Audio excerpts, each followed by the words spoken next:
Tá entrando no ar mais um Papo de Dinheiro, seu podcast sobre finanças e educação financeira aqui da BMC News. Hoje, mais um encontro nosso aqui marcado para poder falar sobre uma coisa incrível e que eu confesso, gente, eu quero aprender muito ainda sobre isso, então vamos aprender juntos aqui hoje. A gente vai falar sobre o Project Eve. O que é isso, Débora? Envolve duas coisinhas ali por trás. NFTs, blockchain. E aí são mais dois temas, você deve estar se perguntando, puxa, nunca nem ouvi falar sobre isso. Não tem problema, eu trouxe aqui hoje ela que é incrível, maravilhosa, Ana Magalhães, que eu já estava querendo trazer muito nesse Papo de Dinheiro, pra gente bater esse papo gostoso aqui. E hoje você vai ter a missão de também me ensinar, junto com todo mundo que está nos assistindo, sobre tudo isso. Mas Ana, antes da gente entrar no assunto, entrar no projeto, de conseguir entender tudo, aprender mais sobre ativos digitais, conta um pouquinho sobre você para poder, né, porventura quem não conhece, eu sei que todo mundo já está ali atento, né, mas conta um pouquinho sobre a sua história nesse mundo dos investimentos. Claro, primeiro obrigada pelo convite, fico super honrada em estar aqui, Débora. E também acho que é muito nessa questão de trazer esse conhecimento, porque é novidade para todo mundo, tá? Até pra gente que tá aprendendo, pra gente que tá começando a lidar. Eu caí nesse mundo meio de paraquedas, assim. Tava saindo de um grande grupo financeiro de mercado tradicional, né? Então, tudo aquilo que a gente sempre escuta falar, de investimentos, aquela coisa. E uma grande amiga de um outro grupo financeiro falou, olha, não tô entendendo como é que na pandemia meu marido ganha dinheiro e eu não. Porque ele trabalha com os negócios de criptoativos, não tô entendendo. Eu falei, olha, eu também não entendo nada desse negócio, eu acho que tudo é pirâmide, não sei de nada. E ela falou, mas a gente podia entender um pouco melhor, né? Vamos montar um grupo de estudos de mulheres e tentar entender o que tá acontecendo? E foi assim que a gente começou, o projeto Eve. Né? Então, Eve vem de Eva, já em inglês, é um projeto global, até porque tudo que tem muito envolvimento de blockchain já é meio sem fronteiras mesmo, então uma linguagem mais universal. A gente já tem muitas comunidades e inglês acaba sendo a nossa língua base. A gente criou esse projeto Eve para ser o pioneiro no Brasil de mulheres que discutem blockchain para entender como implementar isso em vários campos de pesquisa ou atividades. Então, eu e ela vindo de mercado financeiro tradicional, uma outra amiga que já vinha com conhecimento mais voltado para cripto, sócia de uma grande gestora de criptoativos no Brasil também, mulheres de música, vídeo, banco, entretenimento, marketing, e com 10 co-founders, a gente acabou criando esse projeto que veio com o intuito de trazer conhecimento e também criar as próprias NFTs, porque veio um hype muito grande desse assunto, né? Sim. E talvez exista uma confusão inicial do que é criptoativos, ou o que é Bitcoin, o que são outras moedas digitais e o que são as NFTs. E é daí que eu acho, inclusive, que a gente pode começar esse assunto. Tá porque bom. Tem mesmo essa salada de frutas aí, grande. E principalmente porque são termos específicos. Então tem muita gente, cada dia que passa são mais, né, novos CPFs nessa bolsa de valores. Né? E como você mesma falou lá, não faz muito que você mesma pensa, isso é tudo pirâmide. Existem sim aquelas pirâmides, então é importante antes de tudo a gente estudar e entender exatamente. Então, já começa explicando essa diferença pra gente, Ana, pelo amor de Deus, o que é cada coisa pra poder ver se a gente consegue clarear aqui a ideia e ficar na mesma página. Uma NFT não é uma mesma coisa, então, de uma criptomoeda, é um ativo digital. O que exatamente é cada quadradinho aí? Tá, isso é legal. Vamos começar por uma trajetória básica de conhecimento. Porque eu acho que também se a gente só joga o que são NFTs, assim, do nada, às vezes a pessoa fica, meu Deus, mas o que é isso? Onde é que eu cheguei? E acho que tudo faz sentido quando a gente aprende numa ordem cronológica dos fatos, né? A gente só vai aprender logaritmo depois que a gente já aprendeu funções básicas na matemática também. Então, tudo bem, vamos começar do começo. O começo é legal quando a gente entende primeiro a história do Bitcoin antes de chegar em NFTs. E até para explicar um pouquinho de blockchain. Eu não sei até que ponto você já conhece Bitcoin ou quem tá nos ouvindo agora, imagina mas que ficou um assunto, né? Virou um assunto. Isso. E muita gente especulou o Bitcoin até sem entender do que se tratava. Então, o que é? Em 2008, a gente teve uma crise financeira muito grande no mundo, que começou com subprime nos Estados Unidos. E lá nos Estados Unidos saiu um paper, né? Um trabalho, um relatório, uma reportagem, assim, um artigo científico de 8 páginas de uma pessoa que se intitula Satoshi Nakamoto. Que a gente não sabe se é homem, se é mulher ou se é um grupo de pessoas, na verdade. Que teve uma ideia de que que legal que seria o mundo se ao invés da gente ter bancos que estão quebrando, a gente só tivesse uma relação interpessoal de troca de dinheiro, sem eu precisar, então, de uma autarquia financeira financeira ou de algum tipo de concentração de informação apenas em um banco. Então, que legal seria se as pessoas pudessem fazer transações financeiras entre si. Então, já imaginou se a gente pudesse fazer isso 24 horas por dia, 7 dias por semana, sem ficar refém de um banco ou de uma transação financeira? E assim a gente poderia então criar uma moeda universal, sem fronteiras, digital, onde a gente conseguisse fazer esse tipo de ou compra ou transferência. E aí é criado lá um algoritmo de nascimento dessa moeda digital, intitulada Bitcoin, baseada numa blockchain. Ponto. O que é uma blockchain? A blockchain, assim como na tradução literal do inglês, é uma rede de blocos. Basicamente, hoje, quando você cria algoritmos na internet, você coloca várias informações num bloco só. Quando você coloca um bloco em seguida, você está criando, então, a partir disso, uma corrente de blocos com várias informações. E são informações que não podem ser alteradas, porque elas já são registradas dentro desse algoritmo e elas não podem ser, apaguei aqui, peraí, deixa eu fazer de novo. No próximo algoritmo, se você quiser corrigir alguma coisa, no próximo bloco de informações, você só vai adicionar mais informações. Então, você tem um rastreio catalogado muito eficiente. É basicamente como se antigamente a gente tivesse sempre aqueles livros razão, onde você anotava, as vendinhas anotavam tudo que vendeu, com a quantidade, lápis, apagava, o fulano me deve fiado, esse aqui me deve tal coisa, tá tudo anotadinho, mas anotado em papel. Ah, e o lápis depois passa para caneta, mas apaga, risca, perde o papel, queima. Como é que eu vou ter, então, uma salvaguarda de arquivos digitalmente que não podem ser corrompidos? Vem então, essa questão da blockchain. Aí você cria, então, o Bitcoin, que vem como essa primeira moeda utilizando o blockchain com já esse aparato universal. E aí, é legal a gente criar uma diferença aqui, que é, na história do mundo, economicamente falando, você tem o nascimento das moedas para facilitar as trocas comerciais entre as pessoas. A especulação, ela vem depois. Depois você vai especular o dinheiro. E aí, o Bitcoin, ele veio de uma forma tão interessante, e tanta gente já entendeu a revolução tecnológica que aquilo vinha numa esfera monetária, que começou uma especulação antes de ser utilizado como meio de troca em massa. Então, muita gente se aproveitou disso para fazer esquemas de pirâmide.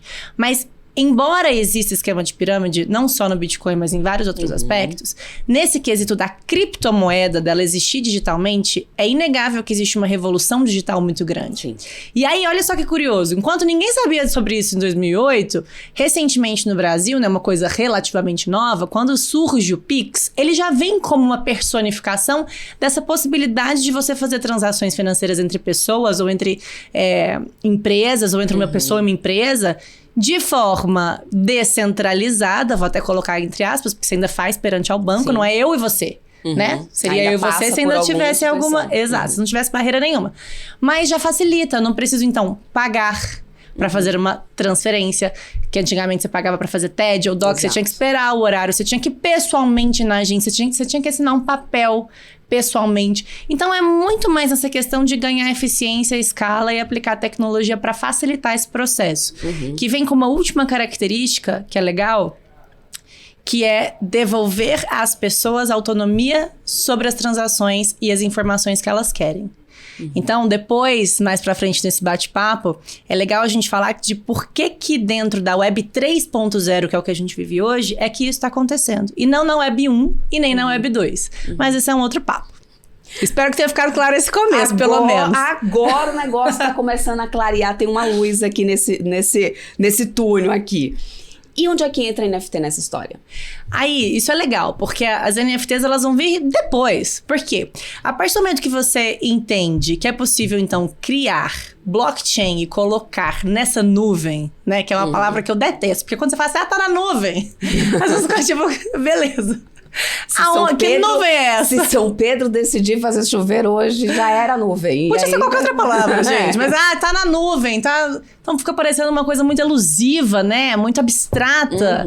Só que, na verdade, o blockchain, ele existe. Essa corrente de informações digital, ela tá ali. Ela tá computada. Ela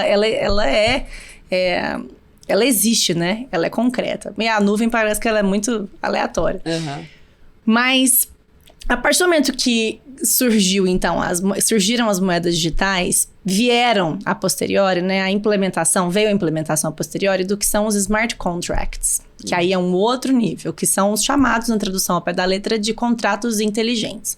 Então, basicamente Se eu já consigo fazer uma transação financeira sem intermediários, que bom seria se eu tivesse a possibilidade de executar contratos sem precisar fiscalizando se as contrapartes estão realmente fazendo isso. E não chegar no nível de que se uma parte não cumprir com o seu acordo, eu precise ainda colocar uma multa ou envolver várias outras coisas, uma arbitragem, um sistema judiciário e assim sucessivamente. Então, mais ou menos assim.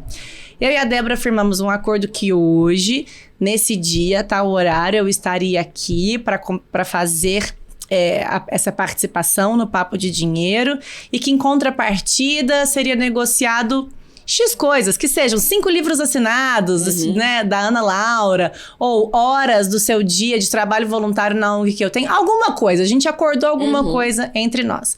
Mas, para ficar mais fácil, vamos supor que tecnicamente foi acordado um valor em dinheiro. A partir do momento em que eu cumpro com a minha parte no contrato, esse valor em dinheiro já está na minha conta. Você nem precisou fazer. O contrato, ele é altamente executável, ele é automaticamente executado, ele é um contrato inteligente. Só que quando você faz isso em escala, você consegue fazer com que isso seja aplicado em contrato de aluguel, contrato de venda, contrato de trabalho, em várias formas, em contratos gigantescos de prestação de serviço. Então, os contratos altamente executáveis são a implementação de blockchain em contratos inteligentes para que eles, então, aconteçam automaticamente. Daí você tem, então, cripto funcionando nas moedas, os contratos inteligentes aumentando também a escalabilidade e a eficiência das relações entre as pessoas, e chegou num nível, então, onde os NFTs surgiram do nada ali, dentro dessa evolução começa a fazer sentido, porque se eu consigo, então, agora ter uma moeda que é rastreável e que é imutável, e se eu consigo ter um contrato que é automaticamente executável, com um contrato inteligente, eu quero, então, ter alguma coisa digital que vai ser única e que eu consigo comprovar que ela é única e que pode, então, ser colecionável. E aí você cria os tokens não fungíveis, que é essa tradução de NFT. Um exemplo que pode ser interessante pra gente falar sobre isso é o seguinte. Agora, por exemplo, soltaram as vendas do show da Taylor Swift. Caos. Só tô sabendo de ouvir, porque eu até queria tentar comprar, mas nem sabia que já tava aberto, enfim. Mas eu soube também que teve muito cambista comprando para depois fazer essa arbitragem de preço, né? Se você coloca todos os ingressos como NFT, você já sabe que eles são únicos. Um único CPF não vai conseguir comprar 10 milhões de unidades para depois te vender pelo preço que quiser. Por quê? Porque você tem as informações catalogadas e rastreáveis. Tem um festival muito famoso nos Estados Unidos, que é o Coachella, que acontece na Califórnia, que os ingressos dos últimos 2 anos já são NFTs. Porque você não corre nenhum risco de chegar lá na porta e comprar o ingresso de um cambista e ele não funcionar. Porque então são rastreáveis, eles são únicos. Aquele ingresso, ele é único, indivisível, pode ser colecionado, ele é seu. Obviamente, se ele pode ser colecionado, ele também pode ser especulado dentro de um mercado a posteriori. Mas isso também dentro de determinadas plataformas. Então, o OpenSea é uma plataforma bastante conhecida, por exemplo, ou o MetaMask. Então, não é... Você tem o detentor da NFT é quem tem essa responsabilidade e a detenção do ativo para fazer a troca. Mas não é tão bagunçado assim, não. Ali tem bastante regra no meio do caminho e muita transparência, principalmente. Que eu acho que é o que de mais interessante que tem dentro de toda essa trajetória. Não tem como você mascarar o blockchain, você também não vai mascarar os contratos inteligentes e não vai ter como você mascarar o que é ou não é uma NFT. E é interessante você trazer isso nesse ponto, viu, Ana? Porque a gente realmente, em cima do que tem de muita especulação, principalmente em criptomoeda, muito se fala nessa questão de transparência, a gente, né, recentemente viu muita coisa relacionada a algumas casas e regulamentação e Estados Unidos ali batendo muito nessa tecla, ou seja, muito tem também se levantado de repercussão em cima disso, que acaba gerando mais dúvida, acho que no investidor do que qualquer coisa, e medo. Com certeza, indubitavelmente, né? Ou seja, será que é seguro realmente? Será que não é? Ou seja, a gente tem casas gigantescas, tipo Binance, tipo envolvidas ali com a SEC, querendo... Ou seja, tudo isso eu acho que chega a amedrontar até o investidor, né? Então é interessante você trazer essa forma, essa maneira de você explicar, dessa clareza e transparência que tem em cima de um ativo como esse. Eu acho que um ponto interessante de trazer aqui é que, por exemplo, por mais que seja transparente na informação que existe dentro do blockchain, o usuário pode não ser conhecido. que eu quero dizer com isso? Eu posso ser um usuário anônimo. Uhum. Eu posso não colocar minha informação pública. Mas eu estou fazendo uma transação financeira de NFT que tem dentro de si um contrato inteligente que é automaticamente executável que eu comprei em criptomoeda. Uhum. Essas informações, elas estão lá dentro desse blockchain. Mas as pessoas podem não saber que sou eu se eu não quiser. Se eu quiser usar um usuário anônimo, por exemplo. Então, assim como o criador esse tipo de lá da vantagem criptomoeda, né? Esse tipo de vantagem, né, para algumas pessoas, acabou favorecendo também o esquema de pirâmide e muita utilização desses ativos para o mercado negro mesmo. Então, muitas das informações não são rastreáveis, não quer dizer que elas não são identificadas de forma transparente, mas você não consegue identificar de onde elas vêm, né? Quem está por trás daquele algoritmo, de onde ele está nascendo. Então, existe, sim, algumas pessoas que tiram proveito disso, mas até se não existe o criptoativo ou o blockchain, isso já existe no mundo real, né? Vamos colocar dessa forma. Exatamente. Em vários setores e muita coisa. E por que esses ativos digital, então, têm crescido tanto, assim, a procura por isso, assim? Faz parte dessa revolução mesmo das pessoas em busca, né, dessa praticidade, se a gente pode dizer. Bom, não dá para poder a gente ir muito longe. A gente tem o Banco Central tentando desenvolver, no processo de desenvolvimento de um real digital, que tem muita coisa ainda aí para vir pela frente. Eu até já cheguei a bater um papo aí com o pessoal do Banco Central aí sobre isso.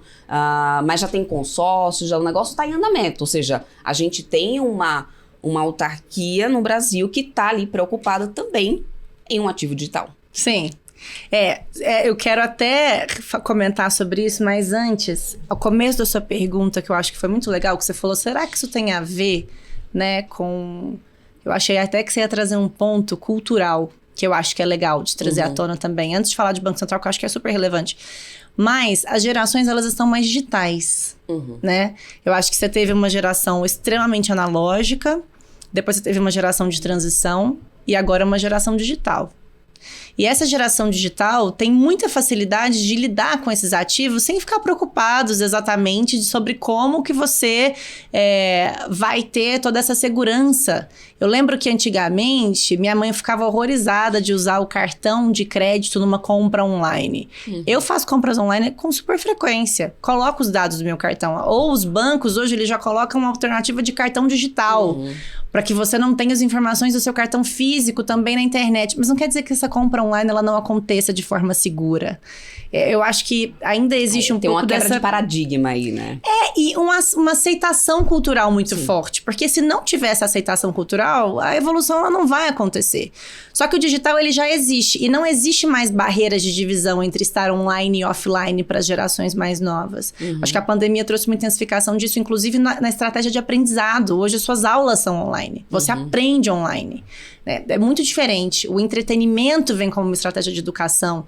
O audiovisual é muito aplicado para muitas formas e muitos setores. Então, acho que hoje o digital ele está muito em evidência. E as NFTs, elas vêm ali, só para terminar de responder a pergunta anterior, para trazer um pouco de respaldo para essa geração que quer ter itens colecionáveis, mas digitalmente. Eu não quero ter alguma coisa física na minha casa, porque para mim não faz sentido, eu estou online. Eu estou numa plataforma de rede social, eu quero que esteja lá, ou eu estou no meu perfil, no game, etc. E aí é legal dizer que a indústria de gaming hoje no mundo ela é maior que a indústria televisiva e de música juntas.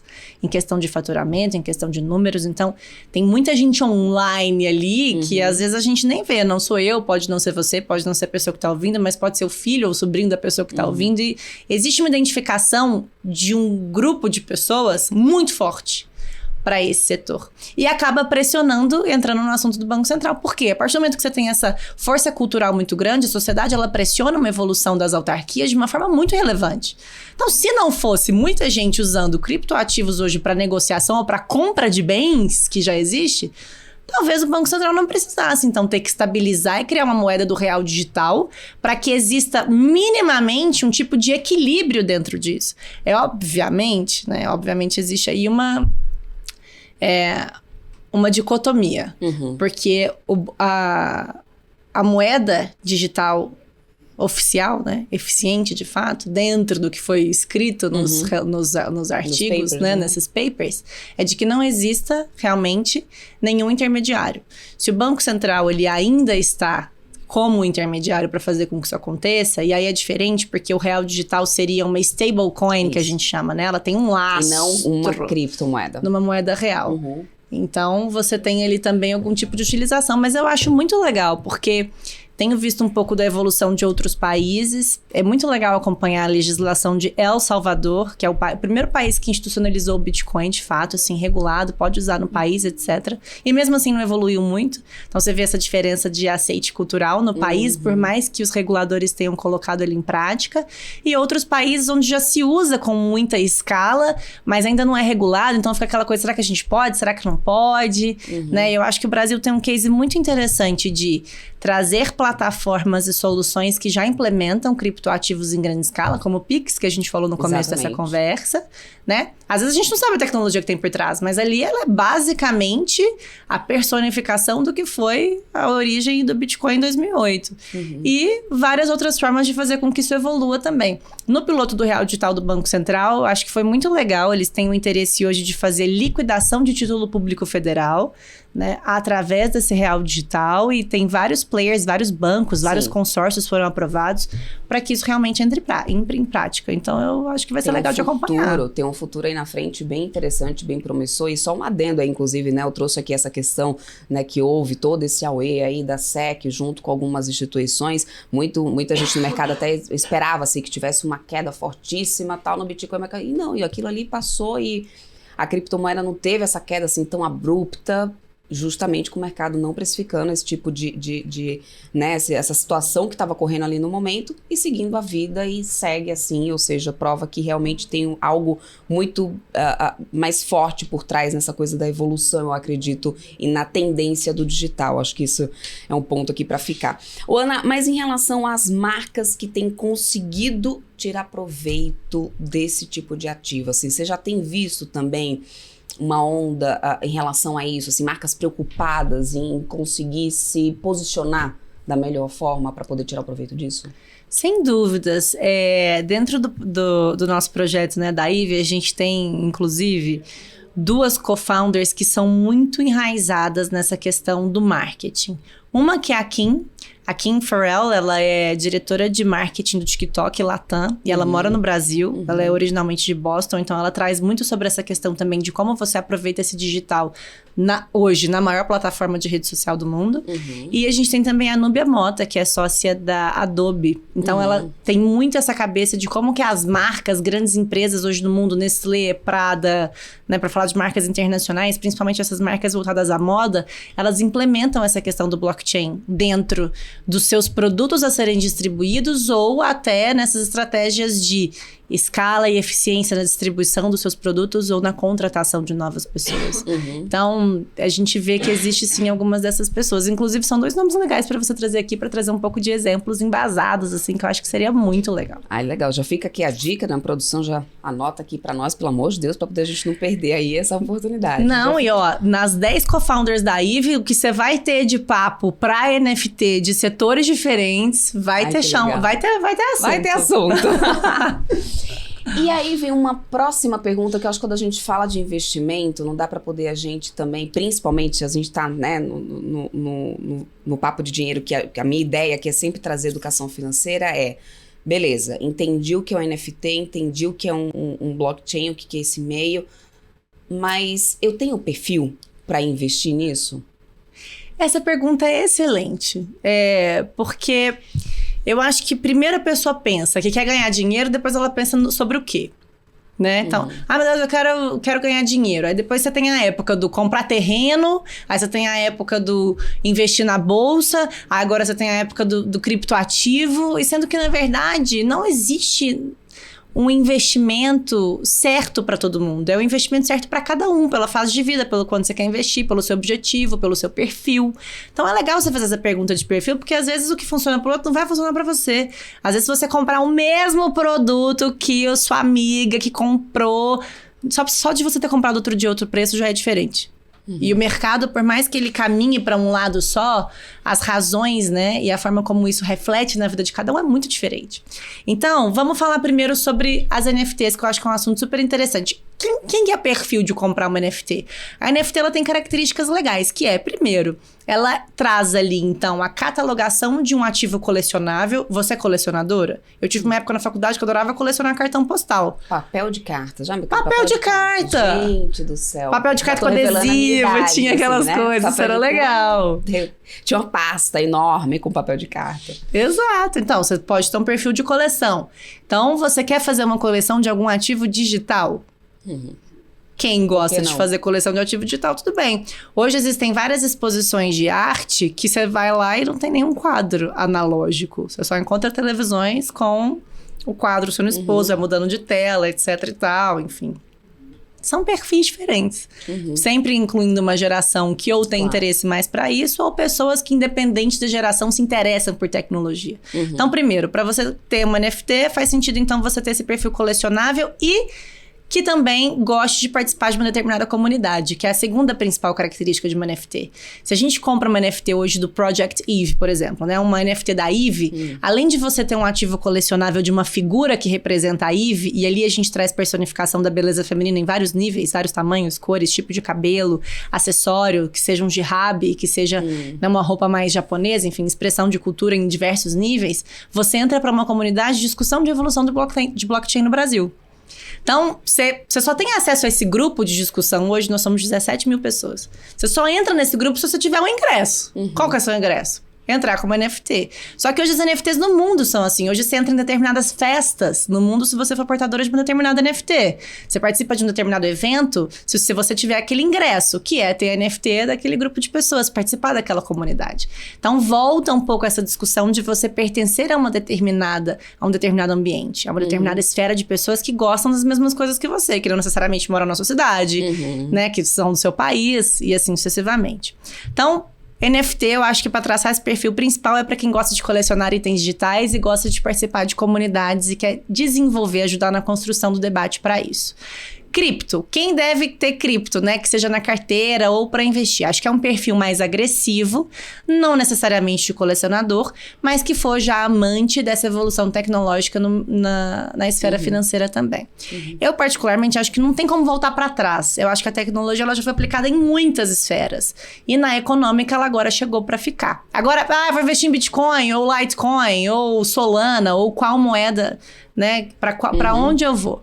Aí realmente é necessário ter, então, uma assessoria específica. Existem algumas empresas no Brasil tomar cuidado com essa pesquisa, né? E olhar para qual dessas moedas podem ser mais interessantes para você. Mas tem muita volatilidade, muita especulação e, principalmente, pouco tempo de existência. Então, a pessoa não pode colocar todo o dinheiro da vida dela, um pedaço que se der errado não vai fazer falta, mas que se der certo ela consegue aprender, consegue entender, vai acompanhar essa evolução, a especulação e assim sucessivamente. E lembrando que existem plataformas específicas para negociar nesse meio, né? Todos esses ativos, né, Ana? Existem algumas plataformas, até grandes grupos financeiros hoje têm plataformas específicas para negociação de criptos. Isso.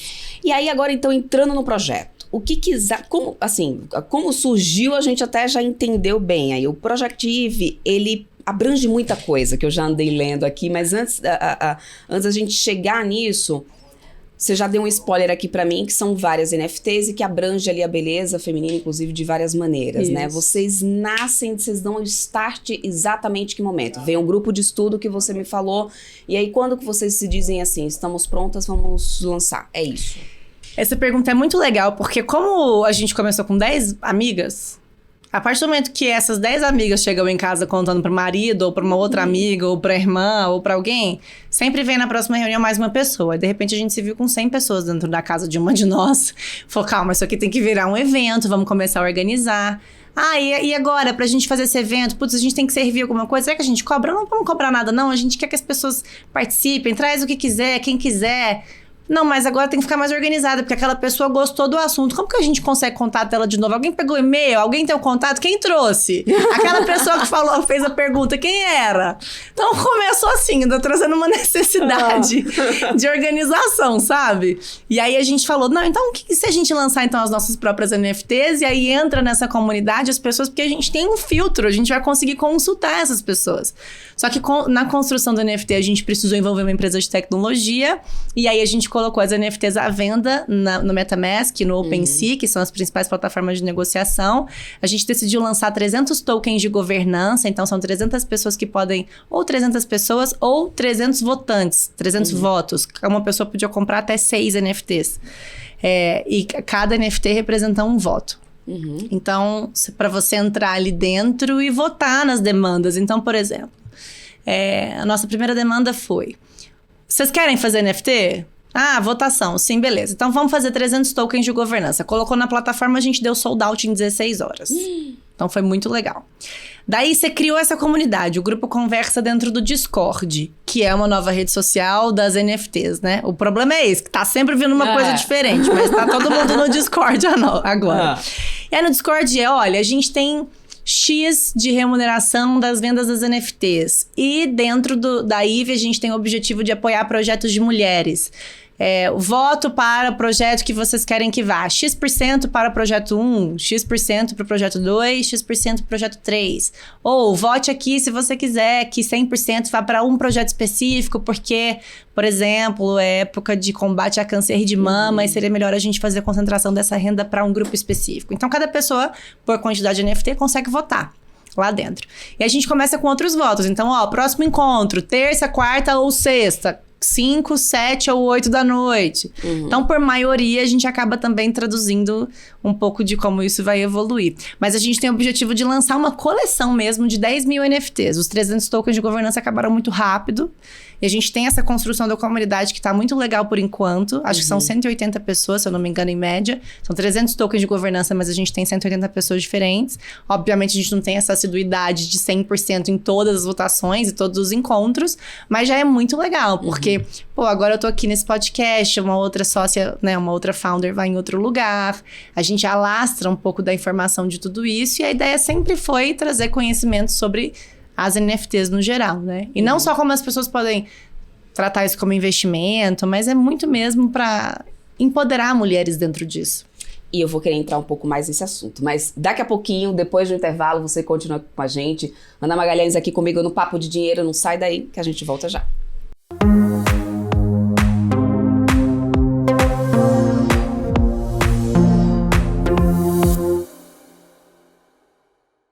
Estamos de volta, hoje recebendo ela aqui na Magalhães, falando sobre o Project Eve, entendendo exatamente um pouco mais desse mundo de blockchain, NFT e sobre esse projeto que tem muito mais por trás. Inclusive, a gente foi para o intervalo com você trazendo uma coisa muito importante, Ana, que é falar um pouco sobre o empoderamento feminino, né, nesse mundo inteiro.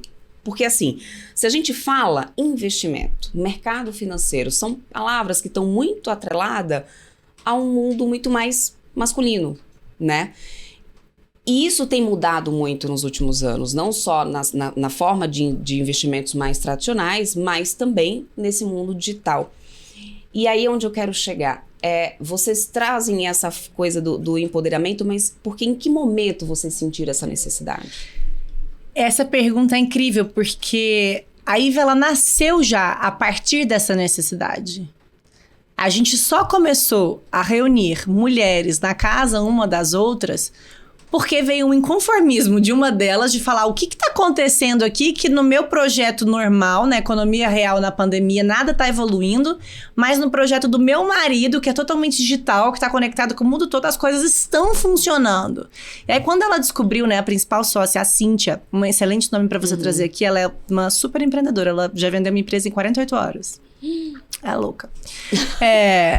Ultra empreendedora. Imagina, ela é exatamente isso. Imagina, tem que ensinar pra gente como fazer isso. Abre empresa, assim, como se fosse, sabe, escrever um roteiro dessa conversa. Assim, ela, gente, nunca vi isso. Que legal que seria. Deixa eu abrir esse negócio. Aí vai lá, pesquisa, já cria o nome, já registra no nome e fala: a partir de amanhã essa empresa aqui, ó, pá, vende. Impressionante, ela é uma pessoa incrível. E aí ela falou o seguinte, ela falou: tá começando agora esse mercado de NFTs no mundo. E a representatividade feminina é de 4%. Como que, dentro de um negócio que acabou de nascer, a gente já tem uma representatividade tão minúscula? Como que a gente então leva mais mulheres para isso? E aí você vai ver, essa representatividade feminina é tanto no quesito de artistas representadas no universo de NFTs, quanto de mulheres investidoras. Então, por quê? a detenção de capital, ela tá ficando cada vez melhor distribuída, mas qual que é a barreira de conhecimento, então? Ou qual que é a barreira de arte digital, para que a gente não esteja lá dentro? E aí, fazendo uma pesquisa, e a gente tem uma artista maravilhosa entre as founders, que é a Lívia Electra, ela é fotógrafa de Marília, e hoje ela expõe no mundo todo. Ela falava que tinha muita dificuldade de fechar álbum de casamento para tirar foto, e hoje ela tem as obras de arte, assim, na Times Square. É maravilhoso, maravilhoso. Ela é muito incrível, renomada hoje no mundo de NFTs, fora do Brasil, inclusive. E ela trouxe um questionamento para nós que era, olha que interessante, qualquer figura ou artista feminina que você procure, além de você ter dificuldade de encontrar, as artes femininas são muito sexualizadas. Porque existe um pouco dessa coisa do estar na internet, né? Então, o que ela queria era trazer, na verdade, excelentes artistas que não trouxessem esse lado sexualizado, porque não é necessário. Então, você tem excelentes artistas, nomes no Brasil de artistas brasileiras, imagine. Adriana Varejão, Shirley Paz Leme, Lígia Clark, você tem nomes conhecidos no mundo inteiro, Tarsila do Amaral, o que mais você quiser. Não tava lá, não tá nesse perfil de colecionável, tava uma outra coisa. Então, é muito para trazer também essa questão de representatividade feminina, tanto do lado de quem expõe, quanto do lado de quem compra como investimento. E aí, barreiras, porque automaticamente, se a gente tá falando que quer realmente trazer um empoderamento, por outro lado, automaticamente a gente também tem barreiras a serem enfrentadas. Quais principais barreiras vocês têm enfrentado nesse processo todo do projeto, assim? O que você elencaria hoje? Você diria assim, tipo, Débora, olha, a gente ainda precisa vencer muito isso. Eu acho que na IVE a gente já quebrou uma barreira muito legal de aceitação do mercado de que as mulheres não só podem expor as NFTs, como também se tornarem investidoras e criarem discussões sobre isso. A gente fez 2 eventos presenciais em São Paulo que foram um sucesso. A gente vendeu ingressos, os ingressos foram caros, era uma imersão completa e a gente teve uma adesão super alta. Então, você vê que existe sim um interesse das pessoas em participarem disso. Pessoas que ou já entenderam que essa revolução tecnológica ela é muito importante, ela veio para ficar, ou pessoas que estão curiosas e que querem participar disso, não ficar de fora, né? Então, acho que a principal barreira que é essa criação de uma comunidade de mulheres que é capaz de explicar tanto para outros homens e mulheres, porque é muito importante a gente deixar aqui que não existe uma distinção, a gente não quer competir com ninguém, a gente quer entrar também nesse universo. A gente já não tava, a gente pode estar, então vamos entrar. Então, a ideia seria a gente trazer essas discussões, então essa primeira barreira de entrada acho que a gente quebrou, mas agora existe uma barreira de mercado. Vários acontecimentos ruins, né? No mercado financeiro como um todo aconteceram, que eu acho que prejudicam também essa escala do criptoativo no geral. Então, para começar, com a quebra do Silicon Valley Bank. Então, você tem uma quebra muito grande, um banco que era estratégico para a evolução de startups nos Estados Unidos e no mundo. A IVE é uma startup. Então, às vezes as pessoas acham que comprar uma NFT da IVE é investir na IVE, não tem nada a ver. Então, aqui a gente tem uma discrepância muito grande em relação ao tipo de investimento e o nível de investimento. Outro acontecimento super relevante foi a quebra da FTX, que era uma das principais gestoras, né? Uma das principais comercializadoras de criptoativos do mundo. E ali, sim, eles fizeram, né, uma alavancagem em cima de um ETF, de um fundo que eles possuíam, enfim, um token que eles possuíam e virou uma coisa super complicada. Hoje você tem um momento de inflação generalizada no mundo pós-pandemia, juros muito altos. Então, você tem alguns investimentos que trazem remunerações interessantes sem correr muito risco. Ninguém vai muito para ativos extremamente arriscados. E querendo ou não, quando você compra uma NFT, você está atrelado a alguma criptomoeda ou você já investe no criptoativo em si que não tem segurança nenhuma, né? Então, a gente tem um pouco dessa barreira hoje que vai menos para o conhecimento, porque eu acho que as pessoas estão muito mais curiosas, mas ainda muita barreira de mercado. Entendi. E aí, vamos agora para um beabá. Vamos supor, eu, Débora, tô conhecendo hoje o Projeto IVE. Me interessei pra caramba, eu acho muito legal até toda a ideia que tem por trás, porque eu acho que tem uma causa, antes de qualquer coisa, atrás disso. Sim. E quero também fazer parte, o que eu preciso fazer?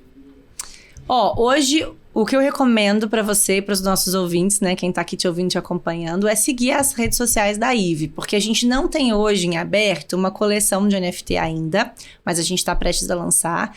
E lembrando que quando você compra uma NFT, você entra automaticamente na comunidade. E existem os tokens de governança que a gente já lançou, mas como teve muita gente que comprou mais de um, alguns estão sendo vendidos. Eu já vendi 2. Eu comprei 6, que era o limite, e já vendi 2. Porque você vê que as pessoas, elas querem também participar daquilo ali. Ou às vezes aprende, vende, vai para uma outra comunidade, quer ir para outro lugar. Então, ficar sempre de olho nas redes sociais da IVE, no Instagram é ive.nft. No grupo do Discord só é possível entrar depois que você comprova que você tem uma NFT na carteira. Mas ficar de olho também no OpenSea ou no MetaMask, porque vão encontrar algumas NFTs da IVE por lá, é possível encontrar. E assim você consegue participar da comunidade. A gente deve lançar em breve e também ver sobre os eventos que a gente tem feito. A gente participa de muitos eventos e tem os eventos próprios. Então, agora nesse segundo semestre, com certeza a gente vai ter alguma coisa. E o melhor jeito de saber sobre isso é seguir a IVE nas redes sociais. Aliás, só você pegar esse gancho aí que você está falando sobre eventos, porque eu vi que você andou participando aí de um evento, inclusive, e ela estava viajando, tá, gente? Então, eu dava uma olhada lá, ó, tava lá na rede social dela. Você estava em Portugal, é isso? Tava tendo um evento lá.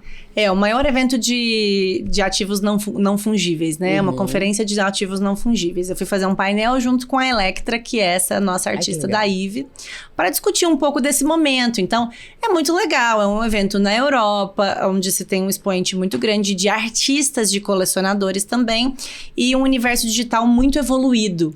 Então, nessa conferência, tinha muita discussão mesmo de para onde a gente está indo. Será que esse acontecimento com a FTX barrou muito a aceitação das pessoas? Porque agora a gente tá muito das pessoas que já conhecem. A gente não evoluiu mais. Teve um boom ali em 2019, 2020, mas agora tá todo mundo sentindo que não cresce. Então, são esses debates, essas discussões.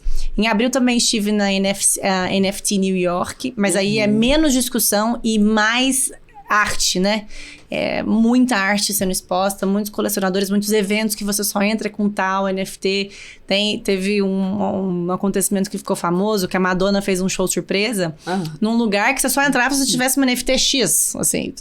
Não tinha jeito de ir. Então, é muito legal, assim. Acho que nos Estados Unidos também tem um pouco mais dessa maturidade de aceitação do mercado, sabe? Então, estamos aí, um pouco maior nesse caminho, né?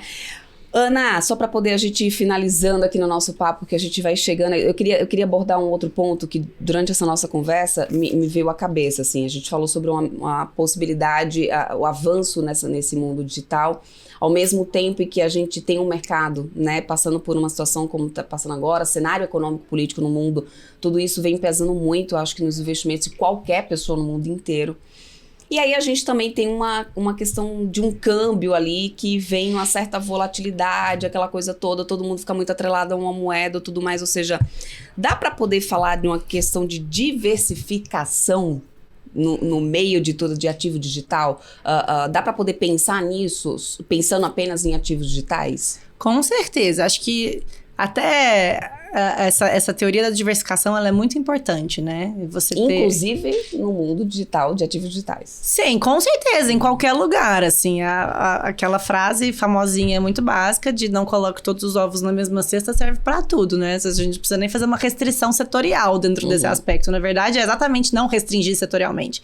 Então, se você quiser criar uma carteira digital, acho que hoje existem vários ativos, né? Não só as criptomoedas em si, mas entender também a origem de cada uma delas, para que elas existem, se alguma é stablecoin, alguma moeda ou não, como que tá esse grau de especulação. Eu particularmente gosto muito de Ethereum, e isso não é uma recomendação, mas é porque é uma moeda que é usada como base principal para esses smart contracts, que eu acho que são, de fato, uma revolução muito legal, esses contratos inteligentes que a gente falou, que pode ser aplicado em larga escala. Obviamente, existem lobbies, existem ali alguma burocracia para que isso seja implementado de fato na sociedade como um todo, mas em vários países isso já está muito evoluído. Então, a base é uma só. Então, você tem outras moedas que surgem para criar também mais smart contracts por aí. Mas eu, particularmente, gosto muito do Ethereum e eu gosto da originalidade do Bitcoin, assim. Do nascimento, assim, do incipiente, daquilo que trouxe como revolucionário. E já peguei o Bitcoin em várias curvas, né? Já por 13 mil reais, 300 mil reais, você vai comprando fracionado, não precisa comprar um Bitcoin único. Mas é uma volatilidade que assusta até pra gente que tem entendimento de mercado. Então, E, de novo, não faria isso como uma recomendação de investimento, mas para quem tem vontade, para quem quer, às vezes encontrar um ETF, ou um fundo de investimento, ou uma gestora que tem muito renome, assim, sabe? Que passa segurança para as pessoas, inclusive, para conseguirem fazer esse tipo de aplicação. Mas diversificar sempre. De jeito nenhum vender um apartamento e colocar tudo em Bitcoin, pelo amor entendeu? De Deus, né, gente? E nem aquela mensagem que você recebeu naquela corrente lá do WhatsApp que fala que, ó, todo mês vai cair na sua conta. Isso não existe. Isso não existe. Dinheiro não cai do céu. A gente vive falando isso aqui. Não é nada cair do céu assim tão fácil, né, Ana? Só mais uma coisa. Você falou pra mim, assim, os Estados Unidos já estão ali um pouco mais evoluídos, assim, a gente pode dizer. O que está faltando para o Brasil dar esse start, assim, e conseguir acelerar um pouco mais? Olha, eu acho que um dos principais problemas no Brasil é a própria cultura. Porque a gente está aqui falando em São Paulo, mas é um país continental. A gente tem 210 milhões de habitantes com um problema de saneamento, que é uma infraestrutura básica para metade da população. Aí eu falo de infraestrutura porque isso também atinge questões de internet. Hoje você tem mais telefone do que gente no Brasil. Uma pessoa tem mais aparelho celular, né? Mais de um. Mas o que eu quero dizer com isso se a pessoa não tem acesso à internet, como é que ela vai ter acesso a essa revolução tecnológica?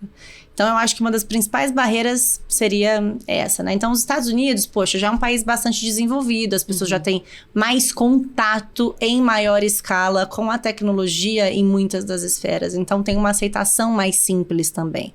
Claramente, de forma regional, alguns estados mais que outros, mas existe em larga escala uma aceitação maior.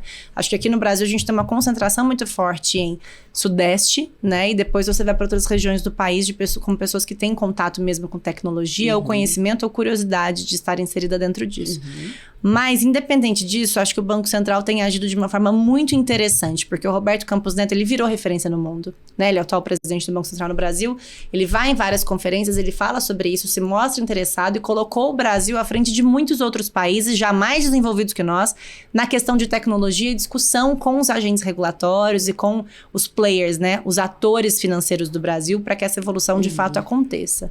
Então, acho que aí é mesmo ficar com o radar ligado, ver como é que a gente pode participar de tudo isso, porque a gente é afetado, né? Os cidadãos são bastante afetados com toda essa evolução. Mas acho que, por enquanto, tudo bem. Nada de preocupação, assim, algo pra gente ficar prestando atenção. Fechado. Ana, só um último recado para quem tá nos acompanhando, nos assistindo. Primeiro de tudo, né? Como te encontrar, acho que nas redes sociais, e poder trocar talvez uma ideia um pouco melhor sobre isso, como encontrar também o Projective nas redes sociais. Já passo o recadinho pro pessoal. E o que você diria para quem está nos assistindo agora, nesse momento, você à frente aí também nesse projeto, junto com tantas mulheres incríveis, qual o recado que você deixa aí para quem está nos acompanhando agora? Eu acho que o principal recado é entender que a gente realmente passa por transformações em vários setores, né? Pessoais, de trabalho, enfim, profissionais. E principalmente em relação ao dinheiro, que eu acho que é o cunho principal aqui do que a gente está conversando. Não existe uma pessoa que não queira preservar o patrimônio no futuro, né? Você pode ter pessoas que tomam decisões mais precipitadas sobre como cuidar do seu próprio dinheiro só no momento, mas a perpetuação do patrimônio é muito, muito importante. Então, a minha dica seria, qualquer informação que você vir, né, que você ouvir falar sobre dinheiro fácil, duvide, sobre especulação de investimento, duvide, e se quiser tirar alguma dúvida, acompanhe aqui o podcast, né, que é o Papo de Dinheiro com a Débora, que está sempre trazendo informações relevantes. Mas para quem quiser me encontrar, eu tô no LinkedIn, como Ana Laura Magalhães Barata, que é meu nome completo, e no Instagram como a Magalhães Ana. Tô vendo se eu volto pro Twitter ou não. Eu ainda tenho um tempinho para não falar sobre finanças da forma como eu gostaria, mas em janeiro de 2023 eu volto pra gente ter mais essas discussões mesmo. Janeiro de 2024. Janeiro de 2024, né? Tá, a gente já tá no janeiro de 2024. A gente tá quase lá, tá quase chegando lá. Sim. Porque eu recebo muitas perguntas, assim, uma demanda muito forte, e já eu vou poder também trazer melhores esclarecimentos. Perfeito, então tá tudo certo, recado mais do que dado. Enquanto isso, você vai acompanhando a Ana aqui também com a gente no Papo de Dinheiro. Muito obrigada, vamos trazer você mais vezes aqui pra gente falar mais de todas essas outras mulheres incríveis. Quero muito todas essas dicas, Ana, obrigada mesmo por sua disponibilidade. Forte abraço pra você, todo o time do Projective, também daqui do time da BMC News. Obrigada. Eu que agradeço, obrigada. Para você que está nos acompanhando, lembrando, nosso encontro é semanal aqui na BMC News, a nossa programação. Muito obrigada pela sua companhia. Até a próxima. Tchau, tchau.